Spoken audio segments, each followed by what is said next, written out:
മറ്റു വാർത്തകളിലേക്ക് പോയാൽ RJD സംസ്ഥാന പ്രസിഡന്റായി MV ശ്രേയാംസ് കുമാർ തുടരും. സമവായത്തിലൂടെയാണ് ശ്രേയാംസ് കുമാറിനെ തെരഞ്ഞെടുത്തത്.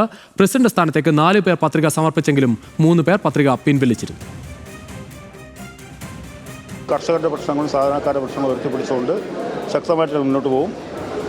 ഈ വർഷം നടക്കുന്ന ത്രിതല പഞ്ചായത്ത് തെരഞ്ഞെടുപ്പിലും പാർട്ടിയുടെ പ്രവർത്തനം ശക്തമാക്കി ത്രിതല പഞ്ചായത്ത് തെരഞ്ഞെടുപ്പിൽ അർഹമായ പ്രാതിനിധ്യം ഉറപ്പാക്കാൻ വേണ്ടിയിട്ട് പ്രവൃത്തി ഞങ്ങൾ എടുക്കുന്നത്. വിവരങ്ങളുമായി അനൽക സേത് ചേരുകയാണ്. അനൽക, എന്തായാലും പ്രസിഡന്റ് സ്ഥാനത്തേക്ക് ഒരു മത്സരം ഒഴിവാക്കാൻ പാർട്ടിക്കായി ആരൊക്കെയാണ് പുതിയ ഭാരവാഹികൾ?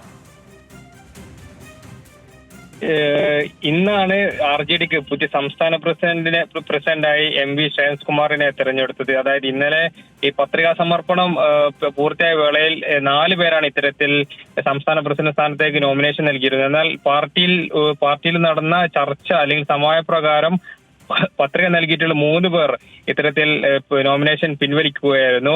കോഴിക്കോട് ജില്ലയിൽ നിന്നുള്ള മനയത്ത് ചന്ദ്രൻ, മലപ്പുറം ജില്ലയിൽ നിന്നുള്ള സബാഹ് പുൽപ്പറ്റ, എറണാകുളം ജില്ലയിൽ നിന്നുള്ള ജേസൻ പാനിക്കുളങ്ങര എന്നിവരാണ് ഇത്തരത്തിൽ സംസ്ഥാന പ്രസിഡന്റ് സ്ഥാനത്തേക്ക് മത്സരിക്കാൻ നോമിനേഷൻ നൽകിയത്. എന്നാൽ ഇതുമായി ബന്ധപ്പെട്ട് പാർട്ടിക്ക് അകത്ത് നടന്ന സമവായ ശ്രമത്തിലൂടെയാണ് ഇത്തരത്തിൽ 3 പേരും നാമനിർദ്ദേശ പത്രിക സമർപ്പിക്കുന്നതിൽ പിൻവാങ്ങിയത്. അതോടൊപ്പം തന്നെ ഇതുമായി ബന്ധപ്പെട്ട് തന്നെ RJDക്കുള്ളിൽ MV ശ്രേയാംസ് കുമാറിന്റെ ചില നിലപാടുകളോടും അതോടൊപ്പം തന്നെ ഈ രണ്ടാം LDF സർക്കാർ വന്ന സമയത്ത് അർഹമായ പ്രാതിനിധ്യം RJD കിട്ടില്ല എന്ന കാര്യങ്ങളിലൊക്കെ തന്നെ ചോദിച്ചു വാങ്ങുന്ന കാര്യങ്ങളിലൊക്കെ തന്നെ RJDക്കകത്ത് അത്തരത്തിലൊരു മുറുമുറുപ്പ് രൂപപ്പെടുകയും ചെയ്തിട്ടുണ്ട്. ഇതുമായി ബന്ധപ്പെട്ടാണ് ഈ മത്സരങ്ങൾ അല്ലെങ്കിൽ ഇത്തരത്തിലൊരു അഭിപ്രായ ഭിന്നത ഈ പാർട്ടിക്കകത്ത് രൂപപ്പെടുകയും. എന്നാൽ ഇതുമായി ബന്ധപ്പെട്ട് അല്പനേരം മുമ്പാണ് RJDക്ക് ഇതുമായി ബന്ധപ്പെട്ട് സംസ്ഥാന പ്രസിഡന്റ് MV ശ്രേയാംസ് കുമാർ പ്രഖ്യാപിച്ചത്.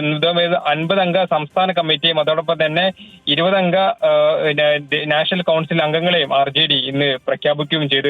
ഇതുമായി ബന്ധപ്പെട്ട് പാർട്ടി ഒത്തൊരുമയോടെ മുന്നോട്ട് കൊണ്ടുപോകും. അതോടൊപ്പം തന്നെ നിലവിൽ നാളെ റിസൾട്ട് വരുന്ന നിലമ്പൂർ ഉപതെരഞ്ഞെടുപ്പിൽ LDF മികച്ച വിജയം കൈവരിക്കുമെന്നാണ് RJD സംസ്ഥാന അധ്യക്ഷൻ പുതിയ തെരഞ്ഞെടുക്കപ്പെട്ട അധ്യക്ഷൻ MV ശ്രേയാംസ് കുമാർ പറഞ്ഞിട്ടുള്ളത്. രുചീഷ്, ശരിയാണ്.